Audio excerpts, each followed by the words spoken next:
أعوذ بالله من الشيطان الرجيم بسم الله الرحمن الرحيم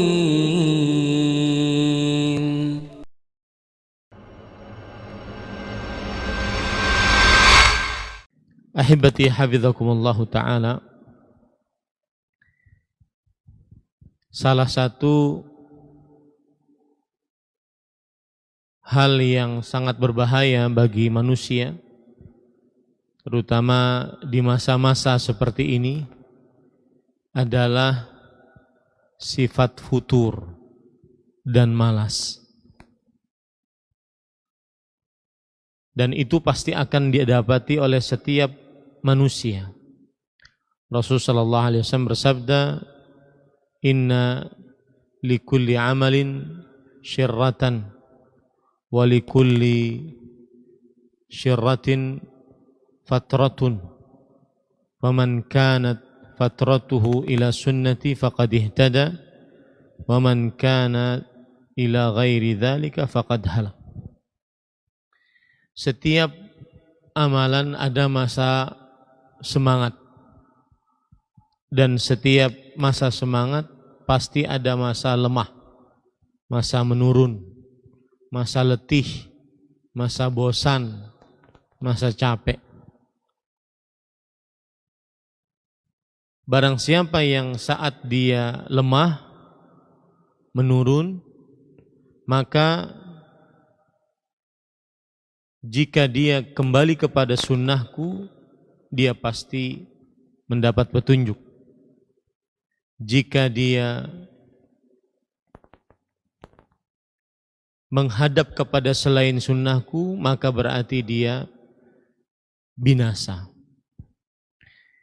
Ini yang sangat dikhawatirkan dari diri kita, malas, terutama di waktu diharapkannya kita semangat. Lemah, terutama di waktu yang diharapkannya kita kuat. Oleh sebab itulah, pada kesempatan kali ini saya akan menyebutkan beberapa kiat agar kembali semangat, kembali kuat, kembali termotivasi untuk menambah amal ibadah di 10 hari terakhir bulan Ramadan. Yang pertama yaitu mengingat nikmat-nikmat yang ada di dalam surga yang tiada tara, yang nikmat-nikmat tersebut tidak bisa dibayangkan, sangat indah, sangat luar biasa, kekal abadi, banyak, sempurna, tidak pernah ada kerusakan di dalam nikmat-nikmat surga, tidak pernah ada kekurangan di dalam nikmat-nikmat surga. Dan surga serta nikmatnya tersebut tidak bisa didapat kecuali dengan beramal saleh. Allah Subhanahu wa taala berfirman, "Udkhulul jannata bima kuntum ta'malun." Masuklah kalian ke dalam surga dengan sebab apa yang telah kalian perbuat. Harus dengan amal saleh. Mengingat nikmat-nikmat surga akan menyemangati kita untuk beramal saleh. Karena masuk surga salah satu penyebabnya adalah amal saleh setelah mendapatkan rahmat dari Allah Subhanahu wa taala. Dan ini di dalam Al-Qur'an banyak. Di antaranya Allah berfirman di dalam surat Ali Imran ayat 14. Zuyyina lin-nas hubbus syahawat minan nisa wal banin wal qanatiril muqantarati minadh dhahabi wal fiddah wal khailil musawwamati wal an'ami wal harth. Dzalika mata'ul hayatid dunya wallahu indahu husnul ma'ab. Diindahkan pada pandangan manusia kecintaan kepada perempuan, anak-anak, harta yang bertumpuk dari emas dan perak, kuda-kuda pilihan, binatang ternak, dan juga pertanian. Itulah kehidupan dunia, perhiasan kehidupan dunia. Maksudnya itu yang bisa melalaikan manusia di 10 hari terakhir terutama. Kemudian Allah memberikan obatnya agar tidak terlena dengan itu semua. Wallahu indahu husnul ma'ab. Dan Allah di sisinya tempat kembali yang baik, yaitu surganya Allah Subhanahu wa taala. Maka kemudian setelah itu di ayat yang ke-15 dari surat Al-Imran Allah berfirman, "Qul a'unabbi'ukum bi khairin min dzalikum lilladzina taqaw 'inda rabbihim jannat." Katakan wahai Muhammad, maukah aku beritahukan kepada kalian yang lebih baik daripada itu semua? Emas, perak, anak-anak, perdagangan, perkebunan, pertanian. Maukah aku beritahukan kepada kalian yang lebih baik dari itu semua? Yaitu bagi orang-orang yang bertakwa surga. Ada kaitan antara amal saleh dengan surga. Contoh yang lain lagi dalam surat At-Taghabun ayat 15. Innama amwalukum wa auladukum fitnah wallahu indahu ajrun azim. Yang artinya sesungguhnya harta kalian dan anak kalian adalah ujian. Kata Imam Al-Qurtubi, ikhtibar wa imtihan. Yang dimaksud dengan ujian, fitnah di sini adalah ujian, tes. Hal ya'rifu haqqallahi ta'ala fihi amla. Apakah dia mengetahui hak Allah dengan hartanya atau tidak? Lihat. Kemudian di akhir ayat Allah berfirman, wallahu, dan Allah di sisinya. Di sisinya dulu diletakkan pahala yang besar. Artinya jika kalian wahai manusia tertipu dengan harta, dengan anak, dan harta pasti menipu. Beda dengan istri. Istri ada yang salihah. Makanya Allah berfirman di ayat yang ke-15-nya atau ke-14-nya, ya ayyuhalladzina amanu inna min azwajikum wa auladikum. Wahai orang beriman, sesungguhnya dari istri kalian. Istri, dari istri. Artinya hanya sebagian dari istri yang menjadi musuh bagi suaminya untuk beramal saleh. Ada istri-istri yang salihah, yang membimbing atau menolong suaminya untuk taat. Tapi kalau harta, anak, pasti semuanya fitnah. Makanya Allah mengingat wallahu indahu, dan Allah di sisinya pahala yang besar. Siapa ingin semangat untuk beramal ibadah, ingatlah pahala besar tersebut. Tidak terlalaikan dengan harta dan perniagaan serta anak-anak. Begitu juga dalam surah Al-Hadid ayat 20. Ya'lamu annamal hayatud dunya la'ibu wa lahu wa zinatu wa tafakhurun bainakum wa takathurun fil amwal wal aulad. Kamathali ghaithin a'jabal kuffara nabatuhu thumma yahiju fatarahu musfaran thumma yakunu hutama. Wa fil akhirati 'adzabun syadid wa maghfiratu minallah wa ridwan. Wa mal hayatud dunya illa mata'ul ghurur. Ketahuilah bahwasanya kehidupan dunia hanyalah permainan, melalaikan, perhiasan, berbangga-bangga dengan harta yang banyak, saling menyombongkan dengan anak. Kemudian Allah menceritakan tentang bagaimana kehidupan dunia. Dia cepat sekali. Kemudian di akhir ayat Allah mengatakan, dan itu adalah perhiasan yang menipu. Di ayat yang ke-21-nya, agar kita tidak tertipu, agar kita tidak malas gara-gara tertipu dengan dunia, maka Allah mengatakan, sabiqu ila maghfirati min rabbikum wa jannatin arduha ka'ardis samai wal ardh. Bersegeralah kalian mendapatkan ampunan dan surga yang luasnya seluas langit dan bumi. Nah, ini dalil-dalil yang menunjukkan bahwasanya siapa yang lemah, malas, ingat surga, dia akan semangat. Ingat surga, dia akan semangat. Semangat untuk beramal saleh. Makanya banyak hadis Rasul sallallahu alaihi wasallam mengatakan, "Man kana yu'minu billahi wal yaumil akhir, fal yukrim jarahu." Siapa yang beriman kepada Allah dan hari akhir, maka hendaklah dia memuliakan tetangganya. Yang ingin beriman kepada Allah dan hari akhir, hendaklah dia memuliakan tamunya.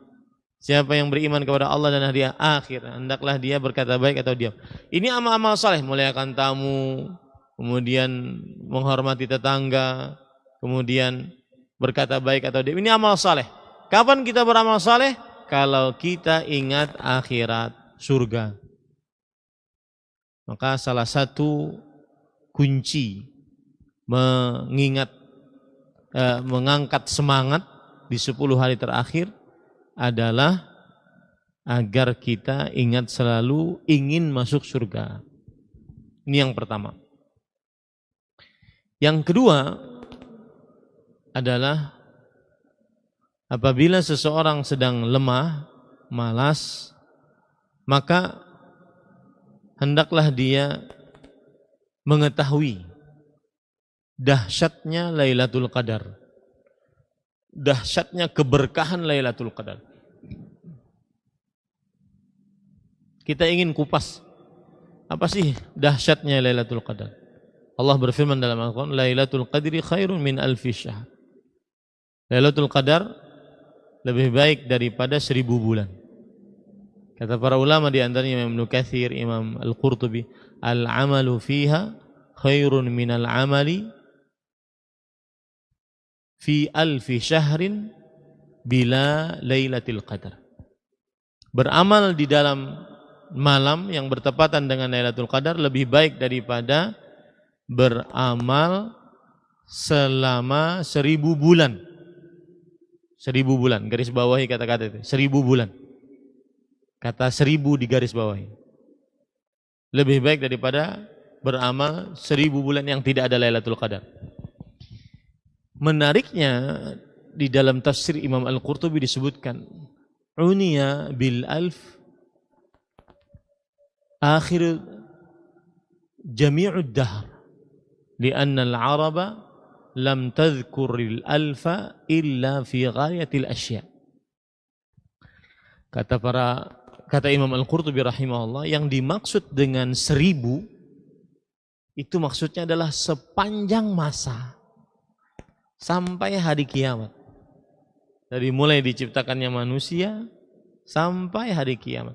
Karena orang Arab tidak menyebut kata 1000 kecuali untuk sesuatu yang menunjukkan ketinggian. Seperti Allah berfirman, ya waddu ahaduhum law yu'ammaru alfasanah. Orang musyrik ingin umur mereka dipanjangkan 1000 tahun. Apa maksud 1000 tahun? Sepanjang masa. Artinya, siapa yang beramal ibadah bertepatan dengan Lailatul Qadar, maka berarti dia mendapatkan pahala beramal ibadah seperti orang beramal ibadah sepanjang masa tanpa henti. Nah, ini kan membuat kita semangat. Hanya orang-orang yang tidak cerdas yang tidak ingin pahala seperti ini. Itu makna yang pertama, dan keberkahan Lailatul Qadar yang pertama dijelaskan oleh Imam Al-Qurtubi dalam kitab tafsirnya. Makna yang kedua adalah dijelaskan oleh Abdullah bin Mas'ud, Abdullah bin Abbas, dua ahli tafsir di generasi sahabat, bahwa Lailatul Qadar lebih baik daripada 1000 bulan, maksudnya adalah ada orang di zaman Bani Israel berjihad selama 1000 bulan. Dan itu di siang hari. Di malam hari bangun malam selama 1000 bulan. Wa yuqalu la yuqalu al-abidu illa idza abadallah alfasanah. Seorang ahli ibadah tidak dikatakan ahli ibadah kecuali kalau dia beramal ibadah selama 1000 tahun. Nah, orang ini seperti itu. Jihad di siang hari selama 1000 bulan maksud saya. Kemudian bangun malam di malam hari selama 1000 bulan. Maka para sahabat kemudian heran dengan pahala tersebut dan menganggap kita tidak ada apa-apanya. Turunlah ayat ini. Lailatul Qadri khairun min alfi syahr.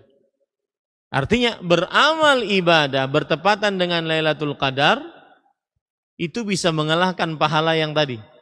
Berjihad di siang hari selama 1000 bulan dan bangun malam di malam hari selama 1000 bulan. Hanya orang tidak cerdas yang tidak mau pahala Lailatul Qadar. Yang ketiga, Abu Bakar Al-Warraq disebutkan oleh Imam Al-Mardawi di dalam kitabnya An-Nukat wal Uyun bahwa kana mulku Sulaiman 500 am wa mulku Dzil Qarnain 500 am. Kerajaan Nabi Sulaiman 500 tahun. Kerajaan Dzul Qarnain 500 tahun. Digabung menjadi 1000 bulan, 500 am. Naam sahih. 500 syahr. Selesai. Kerajaan Nabi Sulaiman 500 bulan. Kerajaan Dzul Qarnain 500 bulan.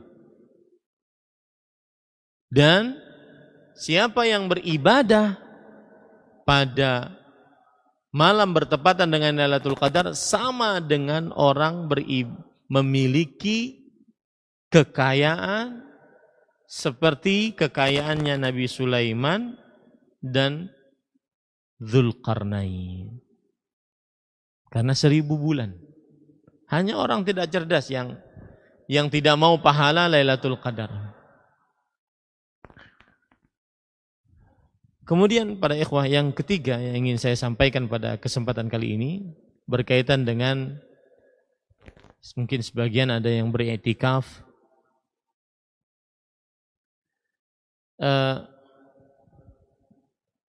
Tata cara kita untuk melaksanakan sholat tarawih. Tentunya kita sholat isya 4 rakaat, kemudian sholat tarawih 8 rakaat. Kemudian setelah itu tidak ada witir. Lalu nanti jam 2 kita sholat tahajud. Kemudian baru witir. Karena ini tidak banyak yang i'tikaf, maka bisa kita lakukan seperti itu. Dalil-dalil akan perkara ini adalah menambah jumlah lebih daripada 11 rakaat. Rasulullah SAW bersabda, "Shalatul laili mathna mathna." Salat malam itu 2 rakaat salam, 2 rakaat salam, 2 rakaat salam. Fa idza khasya ahadukumus subh falyutir biwahidah. Jika salah seorang dari kalian khawatir masuk subuh, maka hendaklah dia berwitir 1 rakaat. Ini dalil untuk menambah dari 11 rakaat. Jadi nanti 8, ya, kemudian setelah itu malamnya entah kita tambah 4 atau kita tambah 8 lagi. Insya Allah 8 juga. Dari mulai jam 2 lah. Kemudian setelah itu witir. Dalil yang menunjukkan bahwasanya boleh sholat tahajud setelah sholat witir adalah